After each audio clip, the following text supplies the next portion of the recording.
师傅门下，请师傅收留。毒质又从哪里来的呀？咬到了手指，我当时全身冻僵了，差点就红。随我一起上山找那慧聚和尚。一场，大家需多加小心才是。广浅弟子各发信件，便招。写的是什么？啊，什么永为叛？哎，妙极妙，英雄大会了，不在此比划。Di tengah perdebatan mereka, Xingsu datang. Lalu muridnya ingin agar tempat istirahat itu digunakan oleh gurunya seorang, sehingga terjadi perdebatan di antara mereka. Kemudian datang biksu Yuanku. Tansi melihat salah satu biksu yang mana ia teringat ternyata biksu yang terluka itu adalah pemilik dari ulat sutra pembeku tersebut. Yingzu kemudian bertanya asal-usul sang biksu kepada guru Yuanku. Ia menjawab jika biksu ini adalah murid dan sekaligus keponakannya. Kemudian adik keempat ingin membuka topeng yang digunakan oleh Tansi. Tanpa sengaja Tansi melukainya. Setelah itu, suasana menjadi kacau saat Jinzu menyerang mereka semua. Sementara itu, Hyofeng bertanya kepada Azi, orang yang bertopeng besi tersebut. Di sini Azi ketahuan jika menggunakannya sebagai bahan latihan untuk memperdalam ilmu tangan beracun. Hyofeng pun sangat kesal kepada Azi. Mendapat perilakuan seperti itu, Azi sangat kesal kepada Hyofeng. Ia pun ingin meninggalkan tempat itu karena merasa selalu dikekang di istana. Karena terluka, mereka pergi ke tabit Jihue untuk mendapat pertolongan. Tapi saat sampai ke kediaman tabit Jihue, mereka mendapat serangan dari seseorang. Ternyata orang ini adalah teman dari seperguruan tabit Jihue. Sempat terjadi kesalahpahaman, lalu tabit Jihue keluar untuk menyambut kedatangan para biksu. Kemudian tabit Jihue memberitahu jika orang yang ada di hadapan mereka adalah saudara seperguruannya. Saat sedang bercerita, Xingsu datang membuat mereka semua terkejut. Ia juga mengalahkan dengan mudah saudara seperguruan tabit Jihue. Di sini ia ingin agar tabit Jihue mengobati sang biksu yang tengah terluka. Kalau tidak, ia akan membunuh mereka semua. Tanpa ada pilihan, tabit Jihue pun mengobati biksu yang dibawa oleh Xingsu. Hyofeng yang merasa bersalah, ia ingin menemui Azi. Tapi saat dia masuk, justru menemukan sebuah surat yang isinya Azi telah pergi ke dataran tengah. Hyofeng yang ingin mencari dihentikan oleh asistennya. Karena ia seorang pangeran, akhirnya mereka mengirim mata-mata untuk menemukan keberadaan Azi di negeri Song. Saat Azi tengah belanja, mata-mata kiriman Hyofeng telah menemukannya. Namun Azi dengan mudah mengalahkan mereka semua dengan jurus tangan beracun. Sehingga mereka semua pun terkapar tak berdaya. Xingsu ingin menghadiri acara permainan catur yang dibuat oleh Chongbian. Begitu juga dengan para biksu dan juga keluarga Murongfu. Tuan Zhu telah datang ke sana dan sedang bermain dengan Chongbian. Para murid Chongbian memberi hormat. Lalu ia menyambut kedatangan biksu Yunan. Namun di sini Tuan Zhu menyerah dalam permainan tersebut, meski hanya tinggal satu langkah. Saat akan pergi, Tuan Zhu teringat jika permainan ini pernah dimainkan oleh sang dewi di sebuah gua saat ia menemukan kitab tersebut. Lalu Tuan Zhu melihat suatu keanehan terhadap salah satu murid Chongbian yang terhipnotis saat bermain catur tersebut, yang mana ia mengalami luka yang cukup parah. Ternyata catur ini memiliki efek halusinasi sehingga bisa melukai seseorang. Chongbian mengatakan jika permainan ini disusun oleh gurunya selama 30 tahun dan berharap ada seseorang yang berhasil memecahkannya.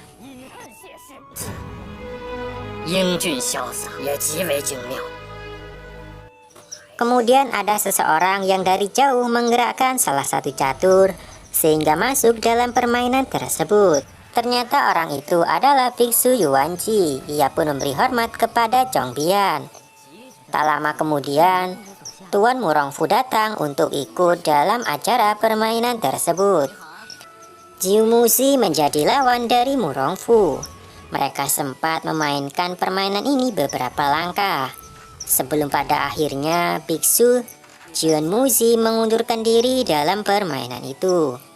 Ia juga mengatakan kalau Murongfu belum bisa bersaing menjadi penguasa di dataran tengah. Mendengar perkataan Jiun Muzi seperti itu, Murongfu pun secara tak sadar ia terhipnotis dengan permainan ini, sehingga ingin melakukan bunuh diri. Beruntung Tuan Zhu menggunakan pedang 6 nadi menggagalkannya, sehingga Murongfu pun selamat. Kemudian Murongfu pun berterima kasih kepada Tuan Zhu. Lalu datang 4 penjahat dari negeri Tali, yang mana dipimpin oleh salah satu pangeran negeri Tali yang terbuang. Ia juga ikut kompetisi tersebut. Meski ia berwawasan tinggi, tapi tetap saja tak bisa memecahkan permainan catur tersebut. Melihat kondisi tak menguntungkan, ia pun mengundurkan diri dalam permainan itu. Namun Xingsu malah memprovokasinya untuk mengakhiri hidupnya karena tak bisa memecahkan permainan ini. Ia pun akhirnya terjebak dalam halusinasi permainan itu. Saat akan bunuh diri, Zhu ketiga melemparkan Yuzu. Lalu Yuzu yang melihat hal itu, ia segera memainkan catur dengan sembarangan. Di sini Chongbian terkejut karena langkah dari Yuzu justru akan merusak permainan dari catur berwarna putih.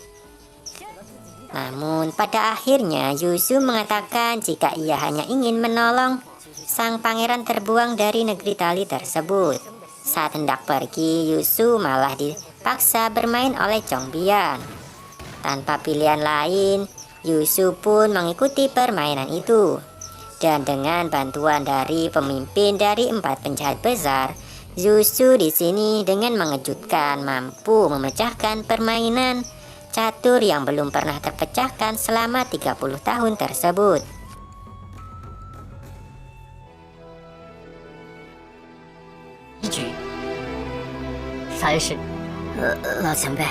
Saat Yuzu ingin memberitahu jika ia dibantu orang lain, pimpinan 4 penjahat besar melarang Yuzu untuk mengatakannya karena bisa berakibat fatal. Xingzu yang tak senang langsung menyerang Yuzu. Beruntung ia diselamatkan oleh Chongbian dan dimasukkan ke dalam goa. Di sini Yuzu bertemu dengan guru besar dari Chongbian. Ia lalu diminta untuk bersujud dan memberi hormat kepadanya. Yuzu yang polos mengikuti arahan dari sang guru.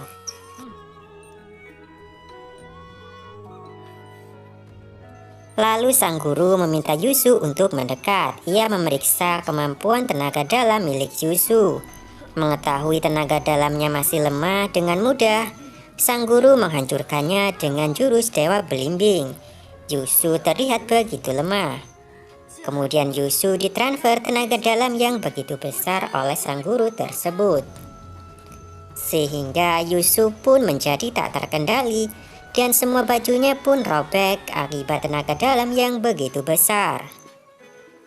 Kemudian sang guru bercerita kalau sudah 30 tahun ia mencari pewaris untuk meneruskan aliran yang dipimpin olehnya selama ini. Dan Yuzu baru saja menerima kekuatan pelatihan tenaga dalam selama 70 tahun miliknya. Sehingga sekarang Yuzu bisa dikatakan sebagai ahli kungfu terkuat. Ia juga diminta untuk mencoba ilmu tersebut. Di luar terjadi pertarungan yang begitu sengit antara Xingzue dan Chongbian. Biksu Yunan yang melihat hal itu, ia pun ingin menghentikan pertarungan tersebut.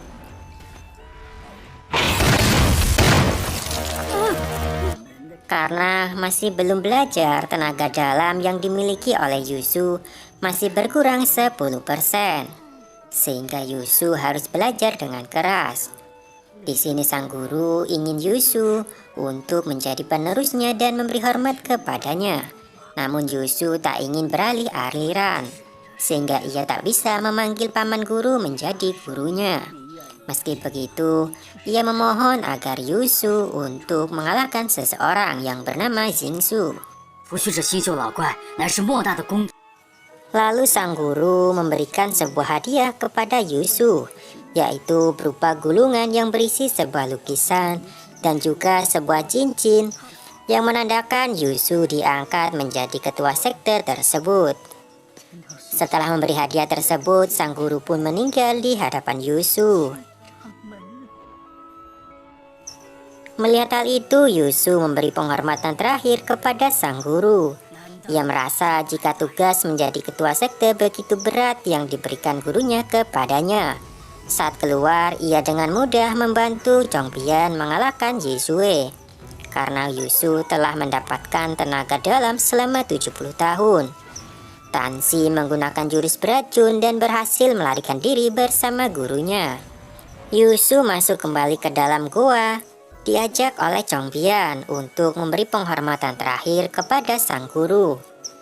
Di sini Chongbian yang melihat Yusu mengenakan cincin sebagai ketua aliran sekte. Ia mengatakan jika puluhan tahun ini ia ingin mendapatkannya.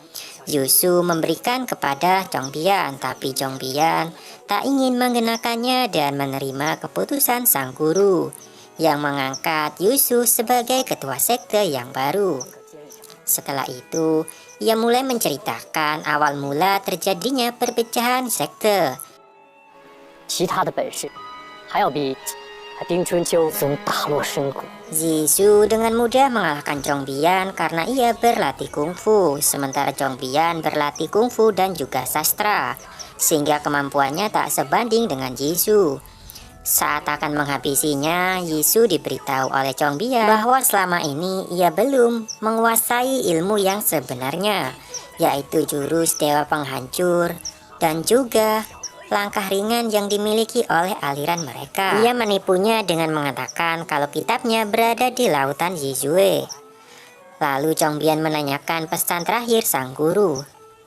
Yusu menunjukkan sebuah lukisan dan juga memberitahu jika ia harus berlatih kepada orang yang ada di lukisan itu untuk menyempurnakan kungfu aliran mereka. Lalu Chongbian memberitahu jika guru Yunan di luar terkena racun.